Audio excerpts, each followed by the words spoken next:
Bandeko tozali kokende kuna esike indelaki procès ya Matata Mponyo boyebi que juge kuna naza koloba juge bozala bakombo bobengaka bango mais eo biso toza koloba po bato nyonso ba comprendre po bino bato mayele boleki mingi bolingi ko corriger bato mingi tolanda na procès ya Matata Mponyo.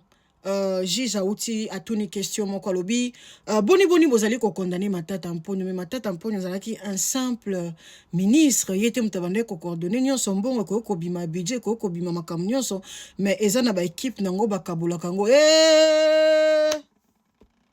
ba avocat kota l'état kuna balobi papa kata soko yebite nazali ko tia mboyoka est-ce que yo yebite makambu nyonso ebandaki kosalama na bureau ya Matata Mponyo ezalaki na ministre ata moko te azalaki na droit ya kokota na kati ya COP wana yaya lande loko. Pour les inspecteurs, au fait, le prévenu Matata en ce moment-là était Premier ministre. En principe, ce n'est pas lui qui gère. Quelle est sa responsabilité? Lui n'est que Premier ministre. Monsieur le Président, c'est parce que le projet était piloté au niveau de la primature. Et il y avait une cellule que le Premier ministre honoraire avait mise en place. C'est à cette cellule qu'appartenait Madame Ida, qui fit par après, elle était conseillère à la primature à l'époque, qui a été nommé par après pour assurer la direction de cette société. Mais nous avons aussi trouvé certaines références de lettres par lesquelles les premiers ministres demandaient au ministre délégué des Finances, parce qu'en ce moment-là, il existait le ministre délégué chargé des Finances. Donc il était délégué par rapport au pouvoir que détenaient les premiers ministres honoraires. Donc les lettres qui demandaient de payer en urgence, et la plupart de ces dépenses étaient exécutées en utilisant la procédure exceptionnelle. Donc c'était hors la chaîne.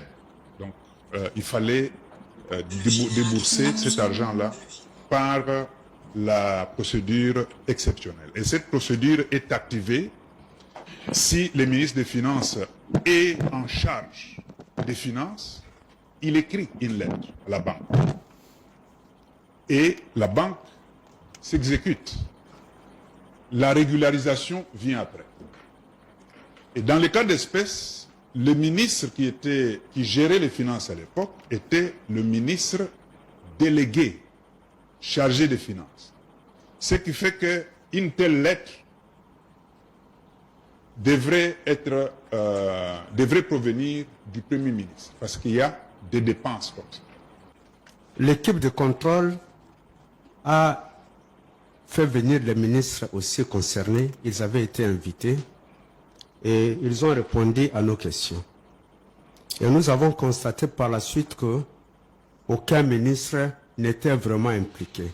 Même pour la signature du projet, ils avaient reçu la correspondance de l'invitation pratiquement le même jour, parce que c'est venu les jours avant, ils ont reçu puis sont partis pour la signature. Mais pour les documents signés, aussi bien les ordres de mission pour le contrôle, l'évaluation, le suivi, la mise en place du projet, les ordres de mission sont signés PM au niveau de la primature. Les ordres de paiement également sont signés au niveau de la primature. Même les caisses qui ont géré les fonds de fonctionnement pour différentes actions au niveau du projet, ce sont des bureaux comptables qui malheureusement n'ont pas voulu mettre à notre disposition les éléments avec leur justification. Le bureau comptable de la primature et le bureau comptable du ministère des Finances. Ce sont ces deux bureaux comptables essentiellement, pas les bureaux comptables des autres ministères qui ont également géré le reste des fonds.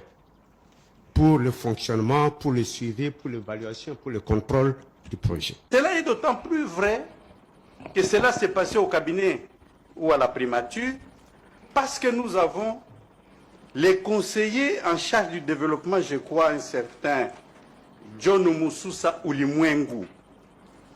C'est celui-là qui a pris contact avec le Grobler en Afrique du Sud, qui a été partout, aux États-Unis, en Afrique du Sud, en Europe, au motif de chercher les partenaires. Et voici ce qu'il dit. Je prends juste quelques paragraphes. Excellence, Monsieur le Premier ministre, conformément à vos instructions, nous présentons ci-dessous les arguments ayant motivé la structuration des entreprises au niveau du parc agro-industriel de Bukangalonzo. En effet, compte tenu de la complexité des activités du projet agro-industriel, une structuration de celle-ci par filière est indispensable afin de renforcer les conditions d'efficience et de rentabilité de l'ensemble de l'initiative. Je termine là où il dit: nous aimerions terminer en apportant l'attention de votre autorité que les retards dans la création formelle de ces entreprises et de l'initiative. Nous suggérons que ces entreprises soient d'abord créées comme entreprises publiques, avec les 100% des parts appartenant à l'État. À la limite, les partenaires d'Africom peuvent être associés comme il s'agirait d'une négociation directe. Vos instructions nous obligeraient, profond respect. Et la ministre du portefeuille revient sur ces messieurs qui venaient avec les documents, avec des lettres contenant des instructions formelles pour qu'on ne retranche ni qu'on ajoute quoi que ce soit.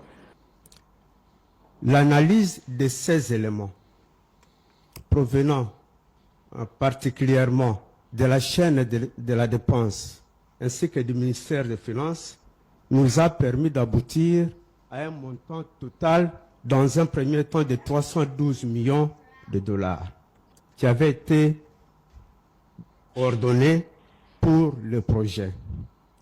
Après analyse des documents, nous avons estimé qu'on devait enlever là où les dossiers n'étaient pas complets.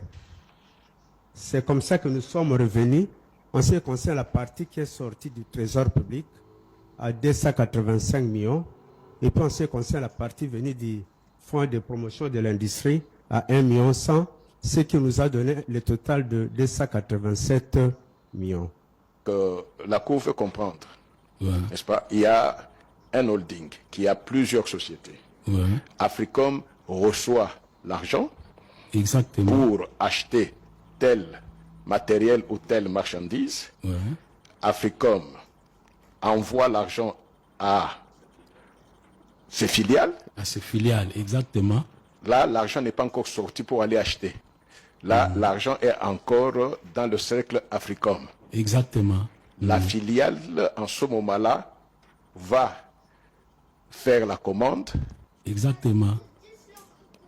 À la société qui doit fournir. Qui doit fournir. Mais, mais pour les dédouanements ici, c'est la société membre du holding qui